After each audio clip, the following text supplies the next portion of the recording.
News 18 বাংলায় newsroom লাইভে শুরুতেই আবহাওয়ার খবরের দিকে নজর রাখতেই হবে, কারণ রাজ্য জুড়ে শীতের আমেজ। পশ্চিমী হাওয়ার দাপটে নিম্নমুখী পারদ, আর পশ্চিমের জেলার তাপমাত্রা 15 ডিগ্রির কাছাকাছি। 3-4 দিনে পারদ নামতে পারে আরো 3 ডিগ্রি, এমনটাই জানাচ্ছে হাওয়া অফিস। 3 জায়গা থেকে আমার 3 প্রতিনিধি রয়েছে। আমার সঙ্গে পুরুলিয়া থেকে রয়েছে ইন্দ্রজিৎ, আমার সঙ্গে রয়েছে ঝাড়গ্রাম থেকে রাজু এবং বিষ্ণুপুর বাঁকুড়া থেকে রয়েছে দেবব্রত। আমি প্রথমেই পুরুলিয়াতে যাব। পুরুলিয়ায় আমার সঙ্গে রয়েছে ইন্দ্রজিৎ, আমরা জানি পুরুলিয়া মানেই হলো এই জেলা যেখানে সব থেকে বেশি গরম পড়ে এবং সব থেকে বেশি ঠান্ডাও আমরা দেখেছি। এই মুহূর্তে 15 ডিগ্রির কাছাকাছি তাপমাত্রা, এবং তোমাকে দেখেও বোঝা যাচ্ছে এই শীতের সমস্ত পোশাক মানুষজন পরতে শুরু করেছে। বোঝা যাচ্ছে কিরকম দেখতে পাচ্ছ, ছবিটা ঠিক কি?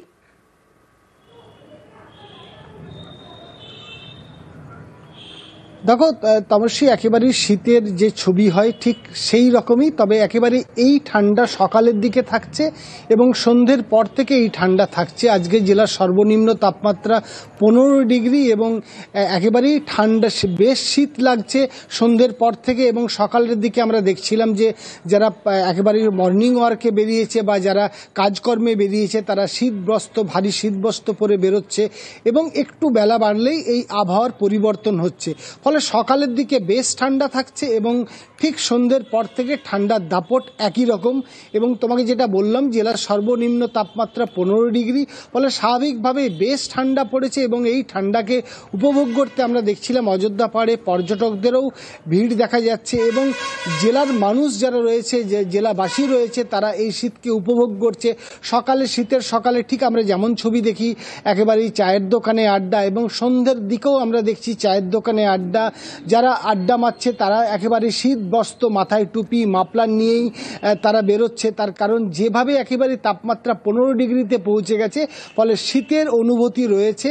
এবং একটু যেটা বললাম তোমাকে, সকালের দিকে এবং সন্ধ্যের দিকে শীত থাকছে, কিন্তু দুপুরের দিকে শীতের অনুভূতিটা কিন্তু অনেকটাই কমে আসছে। এবং এই ঠান্ডা আগামী দিনে আরও বাড়বে বলে মনে হচ্ছে, যেভাবে তাপমাত্রা নিম্নমুখী হচ্ছে। এবং আমরা যেটা দেখেছিলাম যে 17 ডিগ্রিতে তাপমাত্রা নেমে এসেছিল, তারপরে 19 ডিগ্রিতে সর্বনিম্ন তাপমাত্রা ছিল, এবং আজকে 15 ডিগ্রি তাপমাত্রাতে নেমে এসছে। ফলে আগামী দিনে আরো তাপমাত্রা বাড়বে এমনটাই বোঝা যাচ্ছে। এবং যারা শীতপ্রেমী মানুষজন আছেন তারা যে তাপমাত্রা আরো কমবে, এবং শীতপ্রেমী যারা মানুষজন রয়েছেন তারা যে এই শীতকালটা এবার উপভোগ করতে পারবেন তা বলার অপেক্ষা রাখে না। বিভিন্ন জেলার ছবিটা সে কথাই বলছে। অন্যদিকে আমরা চলে যাব, আমরা বাঁকুড়া থেকে রয়েছে দেবব্রতর সঙ্গে কথা বলবো। দেবব্রত, সেখানে এই মুহূর্তে টেম্পারেচার কত, এবং এখনো পর্যন্ত কি জ্যাকেট, মাফলার দেখা যাচ্ছে বাঁকুড়ার বিষ্ণুপুরে?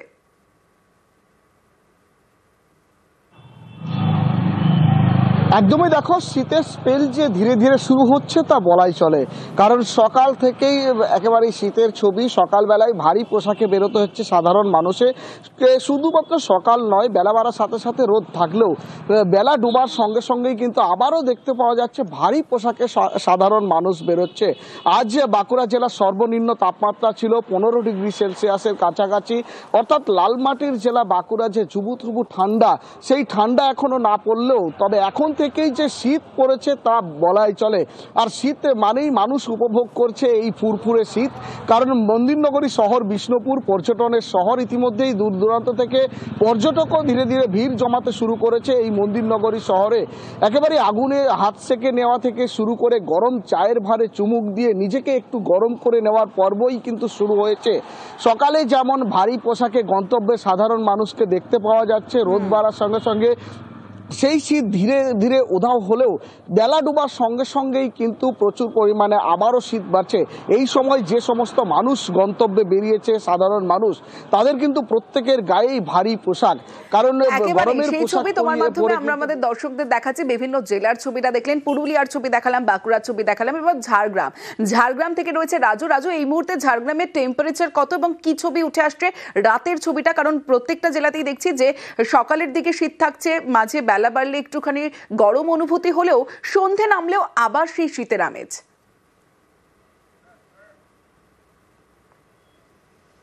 দেখো, ঝাড়গ্রামের পরিস্থিতি একদম একই রকম। কারণ ঝাড়গ্রামে যেমন সকালবেলা যেমন কনকনে শীতল হাওয়া বইছে, এবং তার সাথে যে শীতের অনুভূতি তা মানুষজন পাচ্ছেন। কারণ সকালে যে সমস্ত মানুষজন বেরোচ্ছেন তারা ভারী কাপড় জামা পরেই বেরোচ্ছেন, কারণ গরম কাপড় জামা না পরে বেরোলে বাইরে বেরোনো যাচ্ছে না। বেলা বাড়লে কিছুটা গরম থাকছে, কিন্তু আবার বিকেল থেকে একই রকম ভাবে। এখন যদি সন্ধ্যের ছবিটা দেখা হয় তাহলে অধিকাংশ রাস্তাঘাট যেগুলো রয়েছে সেগুলো ফাঁকা রয়েছে, কারণ অধিকাংশ জায়গায় এই সময় যে মানুষের একটা সমাগম থাকতো। কারণ যেভাবে শীত হঠাৎ করে পড়তে শুরু করেছে, কারণ আবহাওয়া দপ্তর যেটা বলেছিল যে পূর্বাভাস ছিল তাপমাত্রা কমবে, সেই জায়গায় আজকের তাপমাত্রা প্রায় 16 ডিগ্রি রয়েছে। সেক্ষেত্রে হয়তো আগামীকাল আরো তাপমাত্রা কমবে, এবং এই তাপমাত্রা কমলে যে শীতের অনুভূতি, সেই শীতের অনুভূতি দিতে বিভিন্ন জায়গা থেকে যেমন পর্যটকরা এসে ভিড় অর্থাৎ করবে, যে ঠিক তেমনই পর্যটকদের এই সময় চলে আসার কথা, ঝাড়গ্রামের যে সমস্ত জায়গা রয়েছে ঘোরার জন্য, সেখানে ঘোরার জন্য মানুষজন চলে আসে, সেই মানুষজন কিন্তু এখনো পর্যন্ত আসেনি। এবার শীতের টেম্পারেচার কমছে, এবং যত টেম্পারেচার কমবে, যত শীত বাড়বে, এবার পর্যটকরাও ঝাড়গ্রামের দিকে যাবেন এবং ঝাড়গ্রাম ঘুরতে যাবেন, এটা বলছে যারা পর্যটনের সঙ্গে যুক্ত, যারা ব্যবসায়ীরা রয়েছেন তারাও বলছেন। আশা করা যায় এই শীত আরো কমবে এবং শীতে মেতে উঠবে মানুষ। এবং যদি জেলার পাশাপাশি কলকাতার দিকে নজর রাখি, গত রাতে কলকাতার তাপমাত্রা 20 ডিগ্রির নিচে, এবং গত রাতের এই টেম্পারেচার রাত হতেই নামছে পারদ। জ্যাকেট মাফলারে শীতের আমেজ। তবে এই শীতের আমেজ নিয়ে কতদিন থাকবে এই শীত, এবং শীতের টেম্পারেচার আগামী দিনে কি হতে চলেছে কলকাতা সহ জেলা আবহাওয়া দফতর কি বলছে, হাওয়া অফিসের বক্তব্য শোনাবো, দেখুন। এই যে টেম্পারেচারটা কমে রয়েছে এবং নর্মালের নিচে রয়েছে বেশ অনেকটা করে, কোথাও 4 ডিগ্রি, কোথাও 2 ডিগ্রি, কোথাও 3 ডিগ্রি। তো এই জিনিসটা আপাতত থাকবে আগামী 5 দিনই, এবং তাপমাত্রা খুব একটা পরিবর্তন হওয়ার সম্ভাবনা এই মুহূর্তে নেই, কারণ এখন আপাতত যেহেতু হিমালয়ের দিক থেকে ঠান্ডা বাতাসও আসছে, যার ফলে রাতের তাপমাত্রা যেটা কম থাকার সম্ভাবনা থাকছে। নর্মালের থেকে এতটা করে কম মানেই তো আপনি শীতে মানে সেই হিসেবে শৈত্যের মধ্যেই রয়েছে।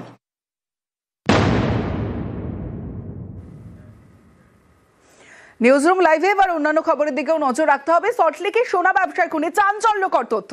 ধৃত 2 অভিযুক্তকে জেরা করে পুলিশ জানতে পেরেছে 28 অক্টোবর 6 জন মিলে মারধর করেন সোনা ব্যবসায়ীকে।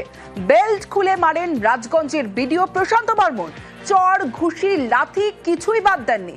মারধরের জেরেই মৃত্যু হয় স্বপন কামিল্লার। এরপর বিডিওর নির্দেশে নীলবাতির গাড়ি করে সোনা ব্যবসায়ীর দেহ ফেলা হয় যাত্রাগাছিতে।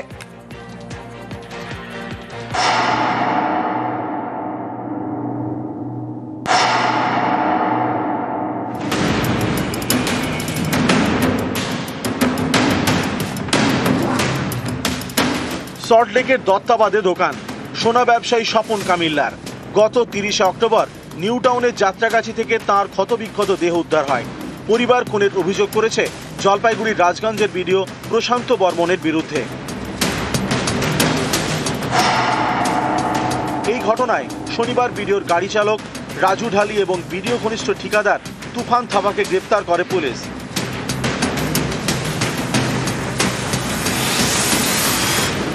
তাদের জেরা করে মিলেছে চাঞ্চল্যকর তথ্য। তদন্তকারীরা জানতে পেরেছেন 28 অক্টোবর নিউ টাউনের বহুতলে সোনা ব্যবসায়ীকে নিয়ে যাওয়া হয়। সেখানে তাকে 6 জন মিলে মারধর করেন। বেল্ট খুলে স্বপন কামিল্লাকে মারেন রাজগঞ্জের বিডিও প্রশান্ত বর্মন। লাথি, চড়, ঘুষি কিছুই বাদ দেননি। খুন করতে সোনা ব্যবসায়ীকে মারধর করা হয়নি। উদ্দেশ্য ছিল চুরি যাওয়া সোনার গয়না উদ্ধার করা। কিন্তু মারধরের সময় স্বপন কামিল্লার মাথার পিছনে আঘাত লাগে, তার জেরে মৃত্যু হয়। ধৃতদের জেরা করে পুলিশ জানতে পেরেছে বিডিওর নির্দেশেই নীলবাতির গাড়িতে করে সোনা ব্যবসায়ীর দেহ ফেলা হয় নিউ টাউনের যাত্রাগাছিতে। বিডিও নাকি সকলকে বলেছিলেন কিছু হবে না। 29 অক্টোবর অ্যাপ ক্যাবে কলকাতা বিমানবন্দরে যান বিডিও প্রশান্ত বর্মন। তার সঙ্গে ছিলেন ঠিকাদার তুফান থাপা। দেখুন, ঘনিষ্ঠ বলতে আমি কিছু বুঝি না, কারণ আমি যেহেতু একজন ব্লক ডেভেলপমেন্ট অফিসার হিসেবে কর্মরত আছি। আমি একটা কথা আপনাদেরকে বলছি, আগাম বলছি, যে আমি আগেও বলেছি এটা ষড়যন্ত্র চলছে, চক্রান্ত চলছে।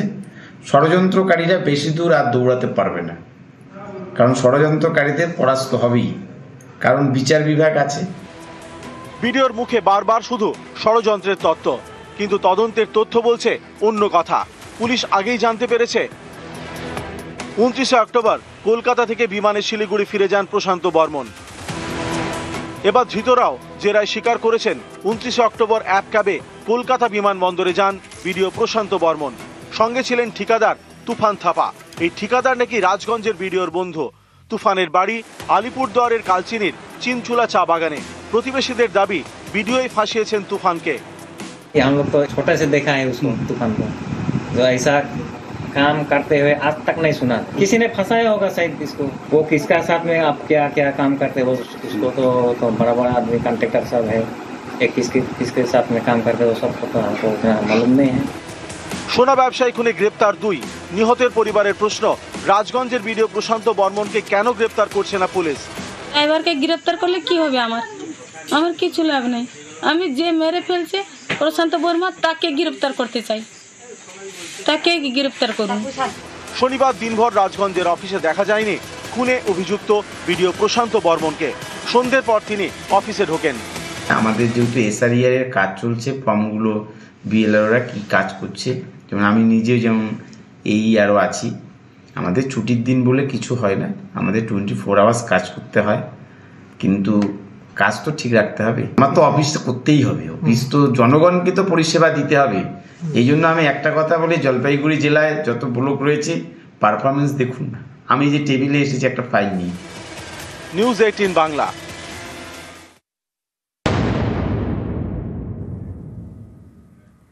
সবেতেই ষড়যন্ত্র তত্ত্ব।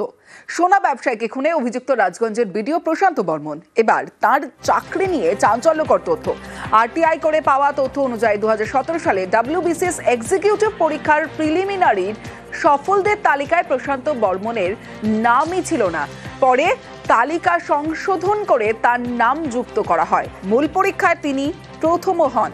রাজবংশী তাস খেলে রাজগঞ্জের বিডিওর দাবি এসব ষড়যন্ত্র। এই নিয়ে আগে থেকে মামলা চলছে কলকাতা হাইকোর্টে। এবার দ্রুত শুনানির দাবি করলেন আইনজীবী।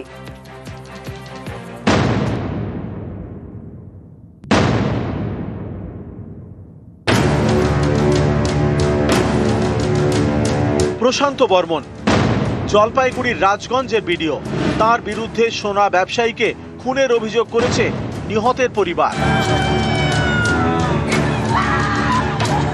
এখানেই শেষ নয়, তার চাকরি নিয়েও গুরুতর অভিযোগ। এই দেখুন, এটা WBCS এক্সিকিউটিভ পরীক্ষার 2017 সালের মেরিট লিস্ট। প্রথম নাম প্রশান্ত বর্মন, অর্থাৎ তিনি WBCS পরীক্ষায় ফার্স্ট। এই নিয়ে আরটিআই করা হয়, তৈরি হয় বিতর্ক। আরটিআই করে পাওয়া জবাব এখন প্রকাশ্যে এসেছে। 2017 সালের WBCS এক্সিকিউটিভ পরীক্ষায় সফলদের তালিকা পাবলিক সার্ভিস কমিশনের ওয়েবসাইটে দেওয়া হয়। 2017 সালের 13 এপ্রিল ওয়েবসাইটে লিস্ট প্রকাশ করা হয়। প্রশান্ত বর্মনের রোল নাম্বার 1700353 সফলদের তালিকায় ছিল না। রোল নাম্বার 1700333 এর পরে যে রোল নাম্বারটি ছিল সেটি 1700375। 2017 সালের 21 এপ্রিল সফলদের তালিকার একটি সংশোধনী প্রকাশ করে পাবলিক সার্ভিস কমিশন। সংশোধনীতে প্রশান্ত বর্মনের রোল নাম্বার 1700353 যুক্ত হয়। কিভাবে রোল নাম্বারটি সফলদের তালিকায় ঢুকলো তার কোনো নথি কমিশন খুঁজে পায়নি।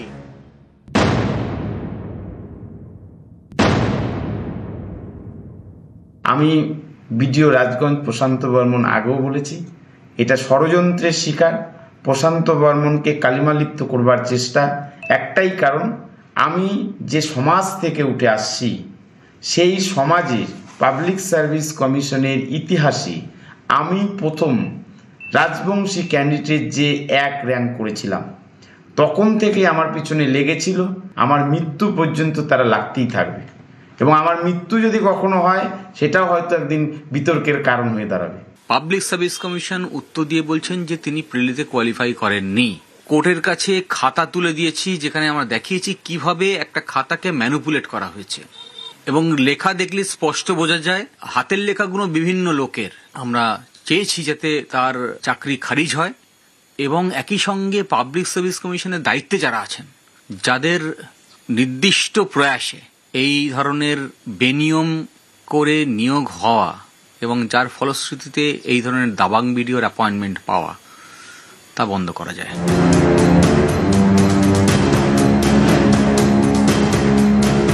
নিউজ 18 বাংলা।